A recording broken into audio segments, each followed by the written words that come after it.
je veux remercier bien sûr les organisatrices, organisateurs, Lina, etc. En fait, quelque part, je suis très contente d'être en clôture de programme. C'est ma place légitime dans le sens où je me greffe à ce programme de recherche sur les variétés télévisées. Je n'en fais pas du tout partie, venant d'une université étrangère. Et pour moi, ça a été un peu une coïncidence de timing que de réaliser que des collègues en France s'intéressaient aux variétés télévisées, alors que moi-même, depuis l'Angleterre, depuis 3-4 ans, là, je réfléchissais à un nouveau projet de recherche sur les variétés en général et pour graduellement donner un peu de cohérence à ma méthodologie, aller vers les variétés télévisées. Alors, je me présente brièvement.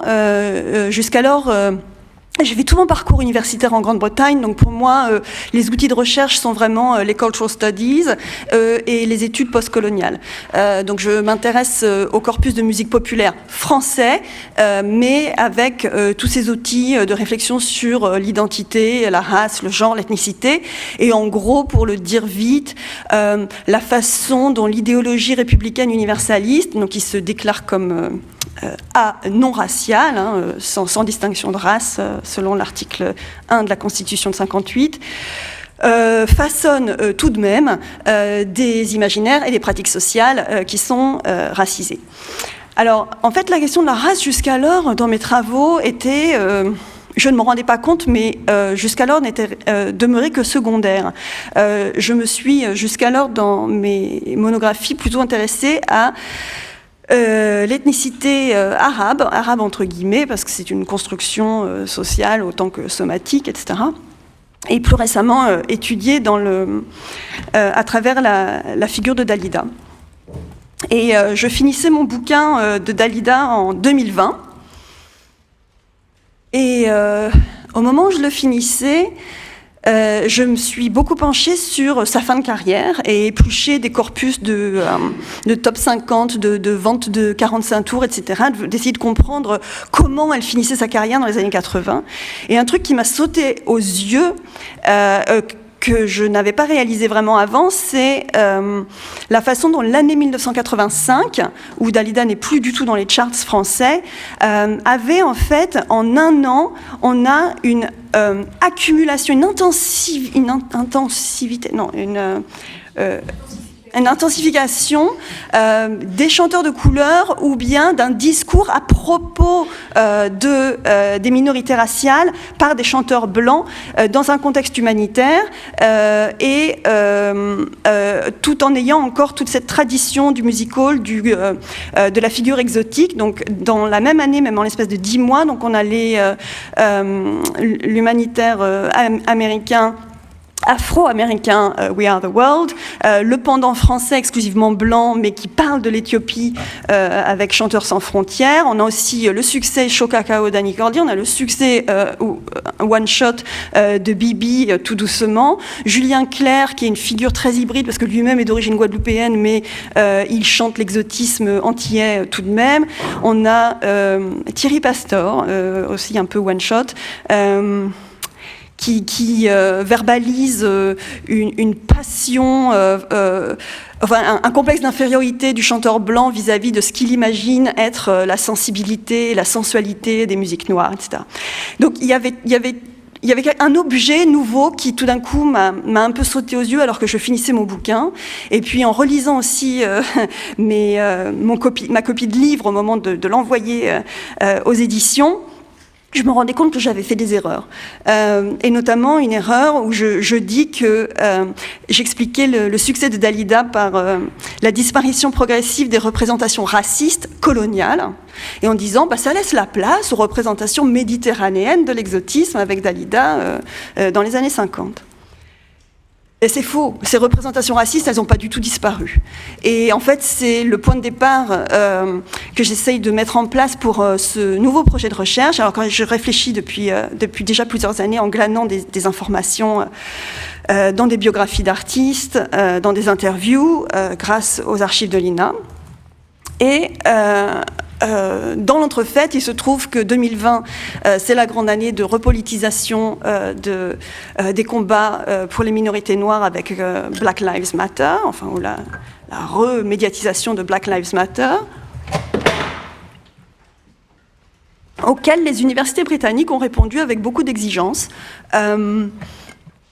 avec un impératif de ce qu'on appelle la décolonisation des savoirs. Et à Manchester, comme ailleurs, nous y sommes très sensibles et nous faisons l'effort, autant que possible, de mettre en place des nouvelles manières d'enseigner, de réfléchir, de définir les corpus et les lectures à donner aux étudiants. Alors, donc depuis 2020, je réfléchissais à ces questions. Quelle est la place des minorités raciales dans les variétés françaises ?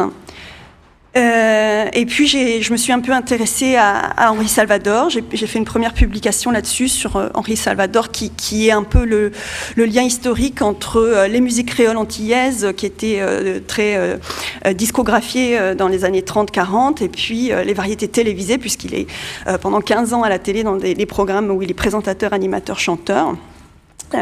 Voilà. Mais même avec la meilleure volonté du monde, les bonnes intentions n'ont pas toujours des bons effets. Et il se trouve que j'ai moi-même été accusée de racisme dans ma pratique pédagogique d'enseignement. C'était il y a 2 ans et demi maintenant. Et je crois que j'ai mis beaucoup de temps à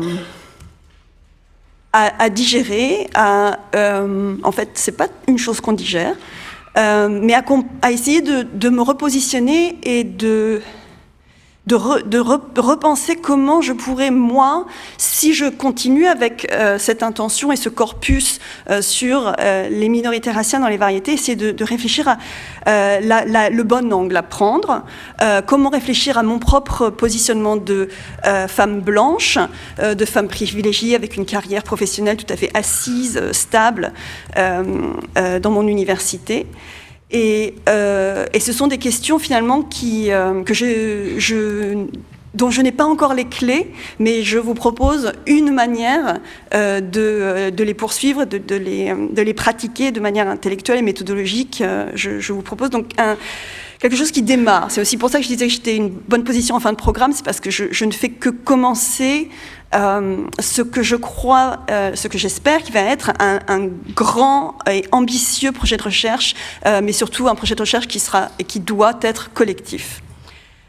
Donc en fait, j'ai décidé de recentrer ma recherche.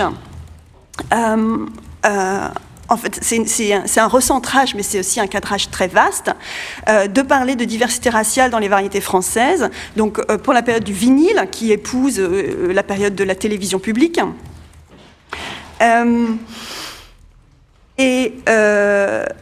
En recentrant cette recherche sur ce thème, c'est à la fois explorer la domination blanche dans les variétés. Ce que je disais à propos de Thierry Pastor, il y a tout un fil conducteur sur la façon dont les chanteurs blancs essentialisent ce qu'ils croient être un avantage musical, spontané des chanteurs, surtout afro-américains, Nougaro, Nino Ferrer, etc. Il y a tout un pan des variétés françaises qui s'inscrivent exactement dans ce dont Barbara parlait, qui est un rire caricatural et un dédoublement des corps où on fait de l'exotisme racial, en particulier antillais, africain, mais aussi l'auto-exotisme d'un groupe comme la Compagnie Créole, dont le système de production est fascinant et la plupart des Antillais repoussent avec dégoût parce que c'est pas du tout une musique qu'ils considèrent comme autochtone des Antilles. Hein. C'est un groupe complètement fabriqué à Bruxelles. Et puis, dans ce contexte de domination blanche, il y a en fait des carrières noires qui ont besoin d'être, j'estime, réécrites, remises à jour, renarrativisées. Elles sont liminaires, souvent. Ce sont des pics de succès qui durent rarement longtemps, mais elles sont là. Et là, depuis 2 jours, en fait, j'appelle aussi tous mes collègues s'ils veulent bien me fournir des sources, des numéros de codes d'archives, des dates d'archivina, etc. Enfin, j'ai vu plein de choses là depuis 2 jours. Nous avons mentionné ou vu ou entendu Joséphine Baker, Grace Jones, Chuck Berry, Myriam Makeba, Hazel Scott, plein d'anonymes qui sont dans la salle, dans le spectacle, qui ont l'air d'être des personnes de couleur. Donc il y a toute une présence qui est fascinante et que j'aimerais revisibiliser avec des chercheurs. Je ne veux pas faire ça toute seule. Donc voilà. Donc en fait, les lectures que j'ai faites et les corpus que je suis en train de collecter m'incitent à m'inscrire dans le sillage des études décoloniales et de réfléchir à l'extraction en particulier des archives télévisées à l'INA, mais de manière aussi éthique et responsable que possible, tout en questionnant mon propre regard de femme blanche et étant née en 1974, mon propre potentiel régressif et nostalgique parce que moi aussi j'ai grandi avec Patrick Sébastien, moi aussi j'ai grandi avec Annie Cordy dansant, chantant Chaud Cacao. Donc je veux aussi questionner mon propre regard sur ce corpus. Voilà.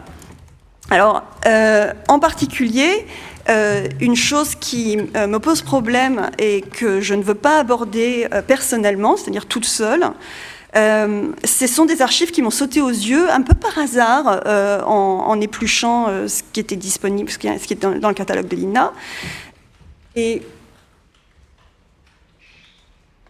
il y a par exemple, dans les variétés télévisées, plusieurs exemples de ce qu'en anglais on appelle le blackface, ou ce qu'en français on appelle le barbouillage. Et ici, je suis les travaux de Mme Fatou Niang, qui insiste beaucoup sur l'utilisation d'un vocabulaire français pour parler de cette histoire. Il y a quelque part toujours un courant un peu à la mode d'employer du vocabulaire anglo-saxon, anglais dans la recherche française, mais elle dit il y a une histoire française du barbouillage. Bon, Sylvie Chalaille, etc., Gérard Noiriel sont des spécialistes. Mais dans les variétés télévisées, il nous manque cette recherche et cette connaissance approfondie. Alors j'ai repéré, mais c'est le mot blackface, si vous voulez, quelque part, n'est pas dans les descriptifs de Notice INA, ni le mot barbouillage. Alors une des choses qui, moi, m'intéresserait, c'est de potentiellement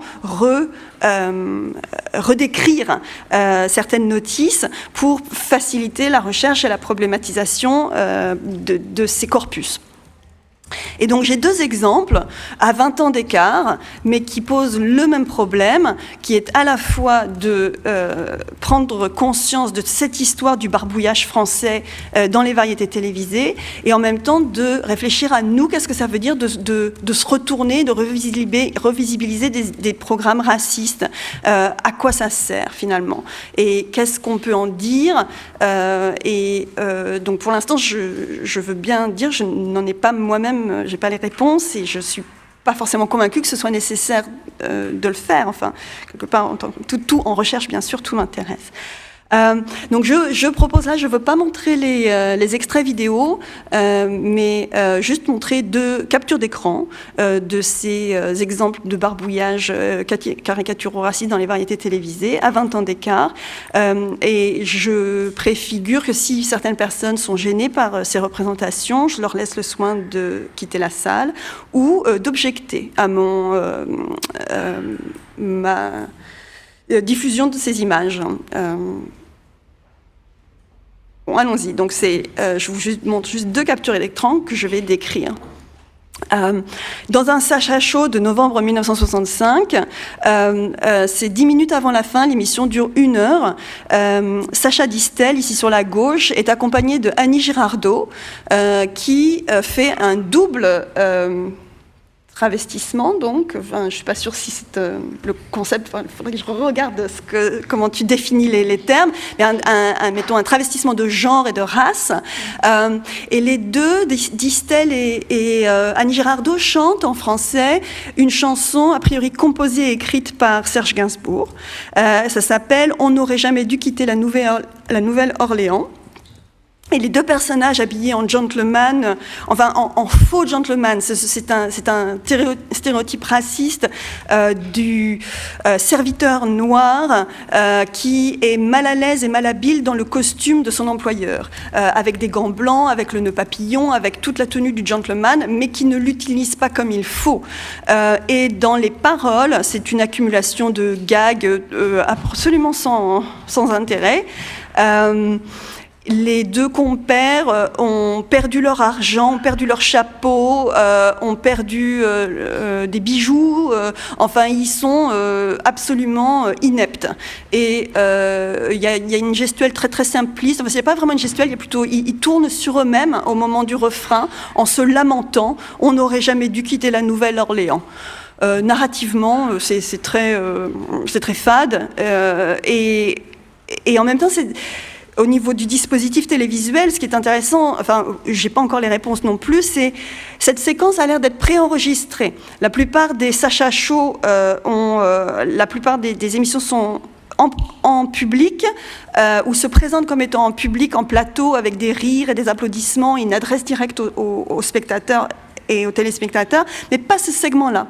Il y a un fondu enchaîné et pouf, 3 minutes la chanson, et après on revient à la scène où Sacha Guitry fait des sketchs et finit en chantant une chanson qui elle-même fait référence aux Antilles, puisque c'est Scandale dans la famille, une chanson dont les paroles françaises mais américaines à l'origine se situent à Trinidad, tout là-bas aux Antilles, et raconte l'adultère et la façon débridée sexuelle de vivre pour les Trinidadiens. Donc ça c'est un exemple, 1965, et puis 20 ans plus tard, on a Annie Cordy qui passe une douzaine de fois en l'espace de 6 mois à la télévision, entre mars et novembre, même jusqu'à Noël en fait, à la télévision française. Musicalement, la chanson Chaud Cacao d'Annie Cordy est extrêmement simpliste, c'est sur la base d'une comptine, on passe, c'est do, do, do, non, je ne suis pas la musicologue du groupe, enfin, c'est quelque chose qui fait sol, sol, sol, sol, la, enfin, c'est quelque chose d'extrêmement simple, avec une gestuelle qui ressemble à celle des bronzés, qui eux-mêmes sont situés dans un pays un peu imaginaire africain et reprennent le Dalida dans un contexte pseudo-africain. Enfin, il y a tout un medley intermédial, intermédiatique de la gestuelle exotique. Le cas particulier de Annie Cordy, c'est d'avoir des enfants qui participent à ce plaisir raciste de se moquer du corps noir avec des grosses lèvres découpées. Donc ce ne sont pas vraiment des masques, mais les enfants portent des cartons devant leur visage. Ils ont des justes corps noirs, des jupes qui ressemblent à un raffia, un pagne, et ils entourent Annie Cordy, qui elle-même est un peu habillée à la Carmen Miranda. Donc c'est un exotisme hollywoodien de la femme brésilienne des années 40-50, parce qu'elle a des ananas et une tasse de chocolat sur la tête, comme les grands turbans exotiques cornucopia de Carmen Miranda. Voilà, donc ça c'était des descriptions, et je conclus pour dire qu'est-ce que je fais avec ça. Là, pour l'instant, la question c'est... Voilà, je suis encore à l'état de me dire, mais comment on va faire pour écrire cette histoire? C'est pas seulement, à mon avis, il faut l'écrire, mais aussi c'est quelle approche prendre pour écrire cette histoire des variétés télévisées et du filigrane raciste qui les traverse. Alors donc j'ai passé l'année là à mettre en place une demande de bourse, et j'en suis extrêmement touchée, ravie, heureuse, etc. et enthousiaste. J'ai obtenu une bourse de la British Academy, donc c'est l'organisme britannique de financement de la recherche en sciences humaines. C'est pas une très grosse bourse, c'est un peu moins de 10 000 €, mais avec ces 10 000 €, j'ai monté une équipe internationale, multiraciale, multigénérationnelle, et mes collègues, 5 chercheurs ici que je veux tous nommer, nous allons ensemble travailler à l'INA en juin prochain, dans 6 mois. Donc, il y aura une musicologue, Sue Miller, qui est spécialiste, entre autres, des musiques afro-cubaines à Paris. Il y aura Edwin Hill, qui est dans un département, comme moi, d'études francophones à Los Angeles, et qui... s'est intéressé entre autres à la carrière de Joséphine Baker et à l'usage de la biguine dans les radios françaises et métropolitaines dans les années 30. Émilie Schumann, qui est une collègue aussi en culture francophone, Netherlands, en Hollande, et qui, elle, s'intéresse au contraire à la période rap aujourd'hui, mais qui a écrit un article que je trouve très bon sur l'écriture de la race dans la musique de Casey, une rappeuse d'origine martiniquaise, qui est rouennaise, comme moi. Il y aura un collègue, Étienne Castel, qui, lui, s'intéresse à l'usage de la musique country dans la variété française. Il a écrit un très bon article sur Eddie Mitchell, qui est paru dans Audimat il y a 1 an et demi. Et enfin, une collègue que je n'ai pas encore rencontrée, on s'est que rencontré par lien vidéo et conversation email, qui s'appelle Valériane Edmond-Mariette, qui finit sa thèse là actuellement, qui devrait la rendre juste après Noël. Elle est de l'Université de Martinique et elle est lauréate d'une bourse de la Fondation de la mémoire pour l'esclavage pour réfléchir justement à l'utilisation musicale de cette mémoire de l'esclavage dans des corpus musicaux, y compris de variétés. Gérard Lavigny, par exemple, qui est un Antillais qui a eu une carrière en métropole. Bref, donc tous ces gens-là et moi, nous allons ensemble venir à l'INA début juin 2026 et on a le projet, dans une méthodologie tout à fait expérimentale, enfin expérimentale pour nous, enfin pour moi définitivement, de visionner collectivement ces corpus et de se poser les questions que j'ai énumérées ici, des questions un peu méta sur quel est notre rôle de chercheur pour réfléchir à la place de la diversité raciale dans un contexte de domination blanche. Et je conclus pour dire, il y a une méthodologie particulière qui m'a intriguée et que je voudrais essayer de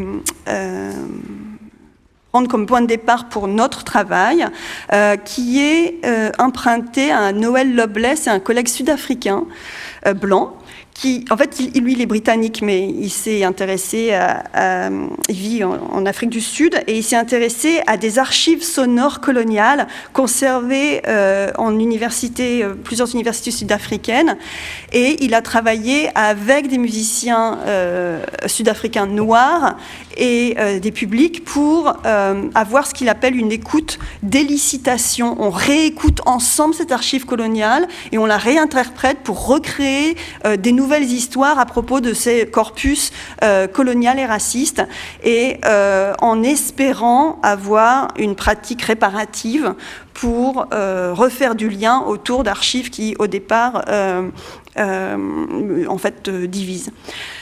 Donc voilà, c'est l'ambition, c'est un tout début de réflexion et de base méthodologique, et à partir de là, moi, je m'ouvre entièrement aux propositions, et j'ai très envie, surtout après ça, faire des demandes de bourse pour un projet beaucoup plus gros et qui me permettent d'embaucher des doctorants, des post-doctorants. Il y a énormément de choses dans les archives INA, entre autres, à explorer, comme l'émission Pulsation de Manu Dibango, diffusée pendant 18 mois. C'est le premier programme de musique noire entre 1969 et 1971.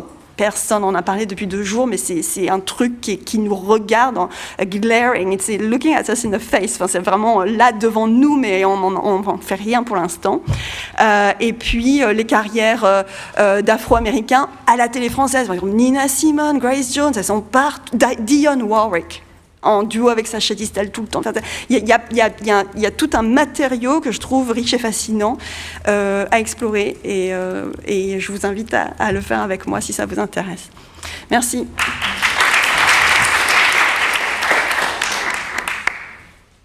Merci beaucoup, Barbara. J'ai vraiment beaucoup apprécié ce côté extrêmement en prise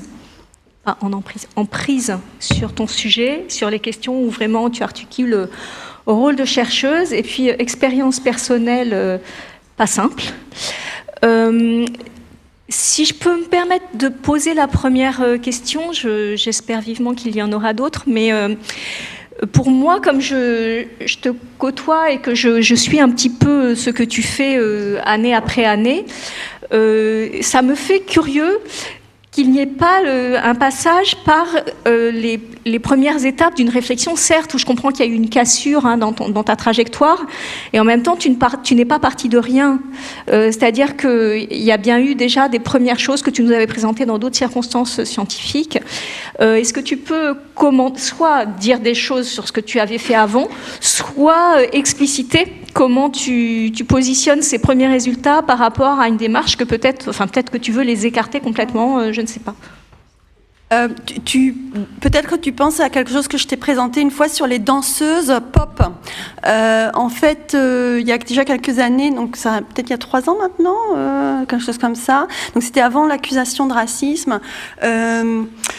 Donc j'avais commencé à défricher ces corpus, et puis un truc qui m'avait sauté à la figure, c'était les rôles de faire valoir sensuels des femmes dans les vidéoclips et les variétés télévisées, que ce soit nécessairement une ou deux Claudettes blanches chez Claude François, la danseuse pour David Martial, Célimène, des danseuses chez Bernard Ménez, Jolie Poupée, une danseuse pour Julien Clerc, Mélissa, Macumba de Jean-Pierre Madère. Enfin bon, il y a toute une présence de femmes noires dans les variétés télévisées,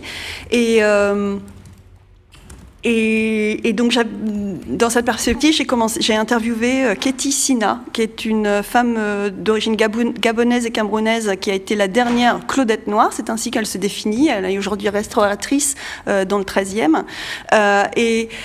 Et son interview, en fait, m'avait vachement intéressée parce que pour elle, il n'y avait aucune expérience ni de sexisme ni de racisme dans son côtoiement de Claude François dans les 2 dernières années de sa carrière, donc avant son décès en 77-78. Pour elle, venant d'un milieu puritain catholique d'Afrique de l'Ouest, elle avait vécu son passage à la danse et à la variété télévisée comme une immense opportunité professionnelle et comme une liberté, un espace où se faire plaisir et utiliser son corps de manière professionnelle, parce qu'il y a des codes de la danse qui ont une importance centrale dans l'histoire des danses, c'était une fierté et un plaisir. Et tout ça, c'est des choses que j'essayais de commencer à mettre en place, à thématiser, etc. Et puis, effectivement, pour moi, ça a été un peu comme une cassure d'avoir cette accusation, et du coup, de me dire, mais pour l'instant, j'ai un peu laissé tomber ce corpus, mais j'espère y revenir une fois qu'on aura accompli ce travail de recadrage collectif. D'accord, merci beaucoup. Oui, merci beaucoup pour les 3 présentations, pour la table ronde d'ailleurs, où il y a plein de choses qui se répondent.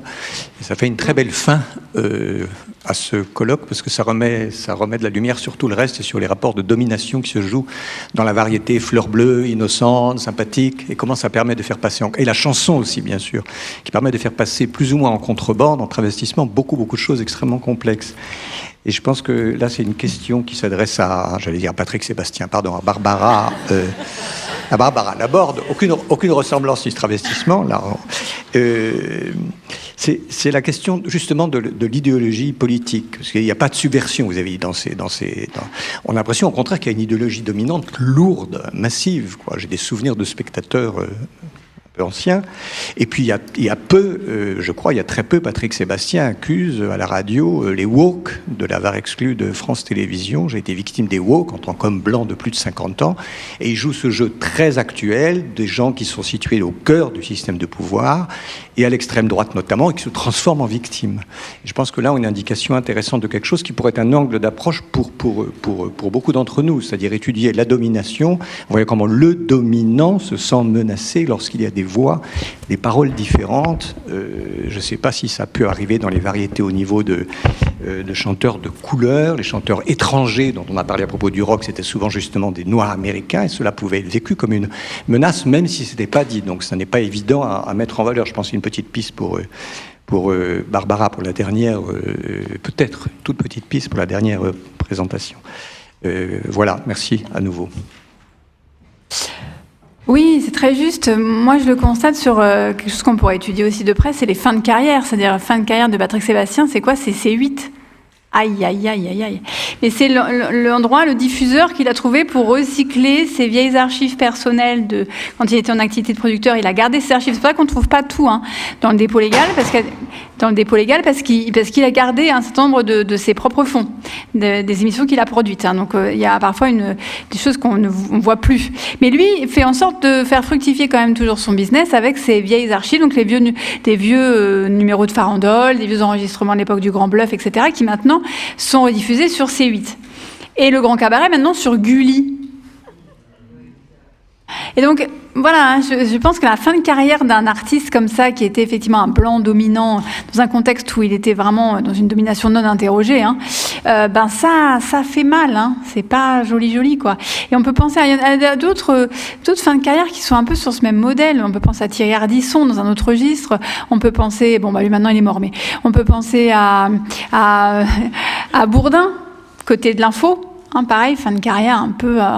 Parce que le système, là, je trouve, industriel, se réinterroge, se reconfigure sur des systèmes de domination un peu interrogés, pour le coup. Je dis pas que ça les remet en cause complètement, mais en tout cas, ça les interroge. Et du coup, dans ce contexte-là, finir sa carrière dans le PAF, c'est pas évident, quoi. Pas joli non plus. Je vois pas d'autres doigts se lever, mais moi, j'ai une autre intervention dans ce cas-là, mais je veux pas piquer la parole s'il y a des personnes qui ont envie de parler. Dimitri. Et je parle pas de Nicolas Hulot et Patrick Pavreau-Darvor.